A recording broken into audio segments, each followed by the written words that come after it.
지난주에 나스닥이 진짜 굉장히 많이 올랐죠. 그런데 분위기가 그렇게 활개치는 분위기는 또 아닌 것 같아요. 물론 활개치는 분위기처럼 좀 보일 수도 있는데, 블룸버그 통신 쪽 이야기를 계속해서 살펴보니까 조금 조심스럽게 접근하자라는 한 주의 분위기가 깔린 것 같은 그런 시장 분위기라고 봐주시면 좋을 것 같습니다. 뭐 그런 내용에는 뭐 잭슨홀 미팅도 있고, FOMC 의사록 공개, 그리고 이제 9월 금리 인하 시기를 좀 앞두고 있다 보니까 좀 확실하게 시장이 확인해보고 가고 싶은 그런 심리가 작용이 되고 있다라고 저는 생각이 들어요. 그럼 그 내용들에 대해서 한번 어떤 내용들이 담겨 있는지 한번 오늘 낱낱이 살펴보고 넘어가도록 하겠습니다. CPI와 이제 PPI가 좀 긍정적으로 나왔죠. 경기 침체 공포감을 떨쳐내고 나스닥이 7거래일 정도 거의 한 2000포인트 이상 좀 들어 올린 것 같은데, 7거래일 연속으로 단기 반등이 나타난 게 긍정적인 뭐 이런 시장의 분위기라고 좀 이야기를 하고 있어요. 이 올해 들어서 나스닥이 이렇게 무섭게 상승한 건 처음이라고 합니다. 뭐 이 내용들이 뭐 앞으로 더 상승을 시사할지 혹은 하락을 다시 한번 잡아줄지는 아직까지는 미지수예요. 이 내용들은 제가 뒤에 가서 조금 더 디테일하게 살펴보도록 하고, 이 내용들에 대해서 지금 뭐 나스닥이 다시 한번 2만을 가냐 전고점을 가냐, 이 내용들을 계속 한번 시장이 살펴보고 있는 것 같습니다. 그렇기 때문에 이번 한 주가 굉장히 중요하게 작용이 될 것 같습니다. 이번 주 경제 지표 일정에 눈에 띄는 게 하나가 있어요. 못 보던 놈이 하나가 있네. 잭슨홀 미팅이라고 합니다. 자, 잭슨홀 미팅, 잭슨홀 미팅입니다. 자, 한번 언제 이 잭슨홀 미팅 일정이 있느냐? 자, 이번 주 목요일 새벽에 예정되어 있어요. 자, 잭슨홀 미팅이라고 하면은 정확하게 말씀드려서는 이 잭슨홀 미팅 경제 주요 인사들, 경제 주요 인사들이 한 곳에 모여서 경제적인 이 전망에 대해서 좀 토론하는 그런 일정이라고 생각을 해주시면 좋을 것 같습니다. 매년 8월마다 좀 이렇게 시작이 되는 내용인데, 대표적으로 우리가 미국의 연준 뭐 주요 의원들 그리고 경제 주요 인사들이라고 하면 또 굉장히 많은 분들이 있죠. 뭐 대표적으로 딱 생각나는 게 제롬 파월 의장, 그리고 그 이외에도 뭐 옐런 재무부 장관이라든지 옐런 재무부 장관, 그리고 우리가 뭐 많이 들어봤을 거예요. 뭐 경제적인 부분에서 연준 주요 인사들부터 시작해서 뭐 이름 모르지만 굉장히 영향력 있는 그런 인물들, 이런 인물들이 다 한 곳에 모여서 주기적으로 매년 8월마다 이렇게 경제적인 전망에 대해서 이렇게 회의를 하는 그런 일종의 컨퍼런스라고 보시면 좋을 것 같아요.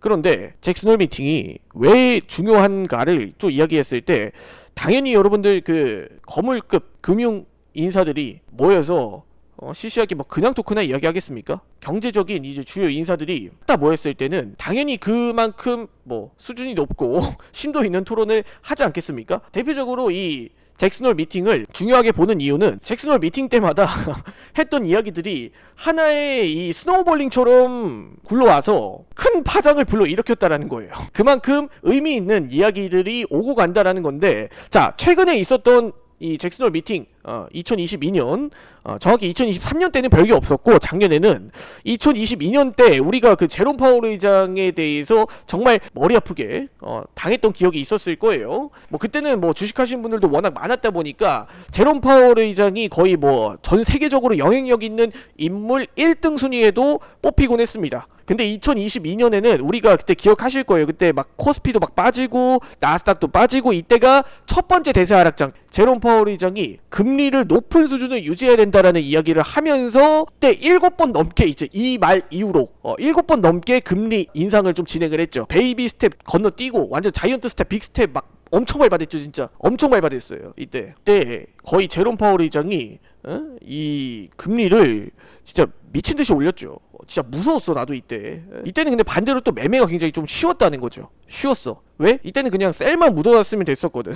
진짜 금리 인상 시기 때, CPI 발표 때, 뭐 어쨌든 그렇게 이제 제롬 파월 의장이 2022년 때 이 잭슨홀 미팅에서 좀 의미심장한 이야기를 하면서 또 시장이 좀 하락장으로 좀 기울었던 이런 분위기를 좀 갖춰줬다라는 거죠. 지금 경기 침체 우려는 단기적으로 떨쳐냈지만, 이제 잭슨홀 미팅에 주목하는 이유는 뭐겠습니까? 그래서 금리 인하 하냐 안 하냐, 그래서 연내 몇 번 하냐, 그리고 지금 정말 시장이 안정적으로 가고 있는 게 맞냐, 이 부분들을 확인하기 위해서죠. 뭐 대표적으로 금리 인하 아직은 때가 아니다. 좀 더 디테일한 데이터 필요. 아직 금리 인하를 논할 시기는 아니다. 일단 점진적인 하락, 순차적으로 조금 하락의 단계를 시장의 분위기를 보고 인플레이션 잡히는 거 보고 밟아가자, 이런 얘기가 나올 가능성이 저는 제일 높다라고 생각이 들어요. 그런데 혹시나 제롬 파월 의장이 아무래도 저 여기서 목소리가 제일 클 거 아니야.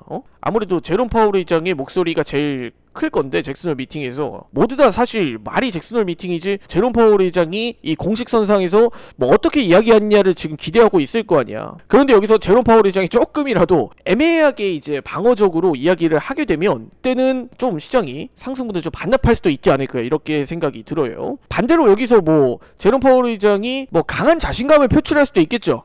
이제 금리 인하 적절한 시기다, 하기 적절한 시기야, 이런 식으로 이야기하면 시장이 다시 또 반등을 이끌어낼 수도 있지만, 제롬 파월 의장이 우리가 이야기하는 것처럼 그렇게 다 내놓고 이야기하는 인물은 아니죠. 굉장히 방어적이고 굉장히 오히려 좀 책임 회피라고 할 건 아니지만, 이 자리가 막중한 자리이기 때문에 뭐 책임 회피라는 단어는 맞지 않을 수 있지만 굉장히 방어적인 인물 중 하나예요. 그렇기 때문에 지금 어찌 보면은 대선 시나리오도 좀 앞두고 있는 상황이다 보니까 지금 뭐 전체적으로 지금 대선의 압박도 사실 제롬 파월 의장한테는 좀 다가오고 있는 상황입니다. 그래서 제롬 파월 의장이 오히려 더 방어적으로 이야기하는 분위기 속에서 좀 실망감이 좀 나올 수도 있지 않을까를 시장이 좀 두려워하고 있다라는 거 다들 참고해 주시기 바라겠습니다. 뭐 사실 금리 인하를 뭐 하는 게 맞지, 지금 분위기로 봤을 때. 근데 이게 여기서 정확하게 얼만큼 할 것이며, 9월 달에는 시작이 되고 11월 달에는 얼만큼 할 것이며, 올해 몇 번 정도의 금리 인하를 지금 예상하고 있나? 지금 시장이 이렇게 물어봤을 때 반대로 제롬 파월 의장이 시원하게 몇 번 그리고 어느 정도 뭐 9월 달에는 할 거고 뭐 지금 나아지고 있고, 우린 이런 확답을 원한다라는 거예요. 그런데 지금 제롬 파월 의장이 그렇게 이야기를 하지 않는다라고 하면, 실망감 혹은 시장 참여자들이 우리가 너무 시장의 상승 분위기에 좀 취해 있지 않았나, 이렇게 생각을 하게 되고, 야, 이거 제롬 파월 의장 이야기 보니까 아직 상승은, 금리 인하는 조금 나중에 할 것 같은데, 이런 분위기가 되면 실망감으로 오히려 불안감을 키울 수 있다는 거죠. 저 확실하지 못한 제스처에서 나오는 불안감이. 자, 여기까지 일단 잭슨홀 미팅에 대해서 이야기를 드렸고, 자, 한번 가보자. 저는 10에서 15포인트 정도 그냥 짧게. 오늘 뭐 별게 없네, 현물들도. 자, 그러면 야, 600구간 깨냐? 600구간 깨? 600구간 깨? 자, 셀포지션 한번 들어가 보겠습니다. 자, 한번 보자. 짧게. 크게 내가 봤을 때는 오늘 막 호들갑 떨 시장은 아닌 것 같아. 요런 떨만한 시장은 아닌 것 같고, 뭐 여기서 단기적으로 반등이 나오거나 상승이 나오거나 아니면 하락이 나오거나 할 수 있지. 그런데 전체적으로 시가 자리에서 얘네가 막 강한 양봉을 뽑아주고 얘네가 들어 올려주지 못하는 이상은 여기서는 단기적으로 좀 조정은 주고 갈 수 있다라고 생각합니다. 그렇기 때문에 뭐 공격적으로 대응하는 전략은 아니더라도 짧게라도 시장이 좀 흔들 때 한번 대응해보는 전략도 좋을 것 같습니다. 자, 2포인트 수익권 진입, 3포인트 수익권 진입, 4포인트 수익권, 5포인트, 6포인트. 자, 널널하게 한 10에서 15포인트 사이만 먹고 가면, 자, 200불. 자, 200불 250불까지만. 참. 자, 짧게. 자, 10포인트 수익권 진입. 자, 12포인트 수익권 진입. 오늘 뭔가 별게 없는데, 내가 오늘 프리장에서부터 좀 짧게 계속 시장을 봤는데, 야, 오늘 별게 없는데, 야, 이거 왜 이렇게. 자, 200불 수익권 진입, 300불. 자, 여기서 익청.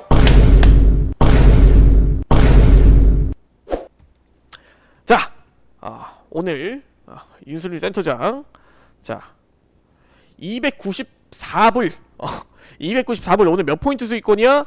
야, 이 덧셈 뺄셈이 안되네. 15포인트 수익권, 15포인트 오늘 짧게 먹고 마무리 했습니다. 자, 월요일 첫 주 그래도 기분 좋게 수익으로 마무리 했습니다. 자, 다들 남은 시간 편안한 매매 시간이 되시기 바라고, 지금까지 윤슬미 센터장이었습니다. 방송 시청해주신 분들 다들 수고 많으셨습니다.